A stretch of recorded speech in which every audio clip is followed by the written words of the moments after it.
দুলিয়াজানত ৰহস্যজনক অৱস্থাত যুৱকৰ মৃতদেহ উদ্ধাৰ। যুৱকজনক পৰিকল্পিতভাৱে হত্যাৰ দাবী পৰিয়ালৰ। নিহত যুৱকজন উদিত গগৈ বুলি চিনাক্ত কৰা হৈছে।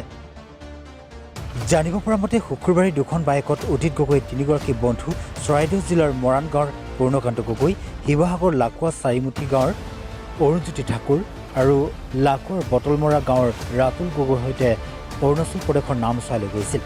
কিন্তু ৰহস্যজনক অৱস্থাত তিনি বন্ধুৱে পুৱতি নিশা দুলিয়াজানৰ নতুন কলনী অঞ্চলত থকা উদিতৰ ভাড়াঘৰত মৃতদেহটো থৈ তিনিগৰাকী বন্ধুৱে দুলিয়াজান আৰক্ষী থানাত আত্মসমৰ্পণ কৰে।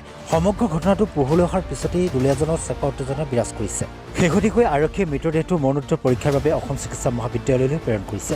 তিনি বন্ধুক আৰক্ষীয়ে গ্ৰেপ্তাৰ কৰি দুলিয়াজান আৰক্ষী থানাত মাৰথান জেৰা অব্যাহত ৰাখিছে। স্পষ্টকৈ ওলোৱা নাই প্ৰাৰম্ভিক তদন্তত যিজন উদিত গগৈ আছিলে তেখেতৰ নামটো মই এতিয়া গম পাইছোঁ। আঘাতৰ চিন পাইছোঁ। ভৰি আঙুলি মানে বুঢ়া আঙুলি, দুইটা বুঢ়া আঙুলিতে আঘাতৰ চিন পাইছোঁ, স্পষ্টকৈ দেখিছোঁ। আৰু সেইটো ওপৰতে আমি পি এম কৰা হ'ব এতিয়া।